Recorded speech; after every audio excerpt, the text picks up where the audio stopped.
We have this in its own motion. Unfavorable press for years.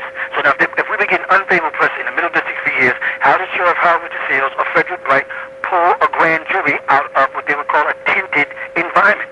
He said the only place I could find in the state, or in outside the state, would be down in southern Brunswick. Well, southern Brunswick invited our lodge to come down into a parade, unbeknown to them, so he turned around and said that we passed out flyers. But not one of the people that was called into the judge's chambers, not one of them said that they saw it or read about it in a flyer. The judge himself introduced two people, said one is a furniture man, one's a friend of his. He never had those people show up in court. That was further hearsay. Right. Point being, they closed the case down once they read our net, and they saw that we had over 3,500,000 people who were reading the case. And we were putting the details of the case up there about the people, the letters they exchanged, their confessions, their recantments, their diseases that they have, so they can see it. Everybody where their family comes or who their fathers was, and about Jake and his history. And meanwhile, the judge admits on the court, I was on the net and I read their stuff on the net. He admitted that while in the court. So he saw the facts. He saw that they had a disease, had venereal diseases, chlamydia, and herpes, and I didn't have it.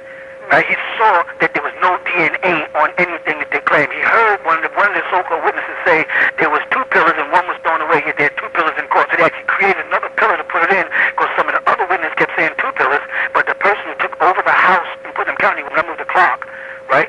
That person there changed the house, painted the house up, fixed the house up, and I guess created another pillar to match.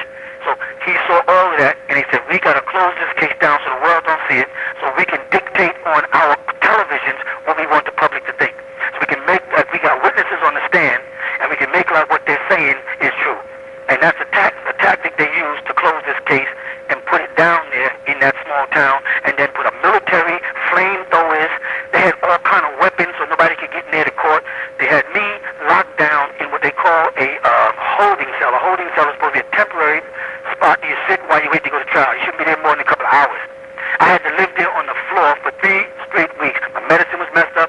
My facility for cleaning, I wasn't getting proper cleaning. I was only allowed to walk from one room, which is about 20 feet, into the court and back.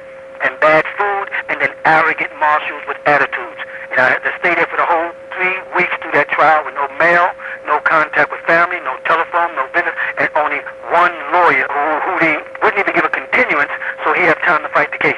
Because they knew once I finally got the right to fire the Garland firm publicly, because they said I hired him and I didn't, that I needed an attorney. And the judge wouldn't. The judge Moor would not. And I said, my constitutional rights are being violated. I need a continuance so we can go on and fight this case. I want to work with this man here. And they said,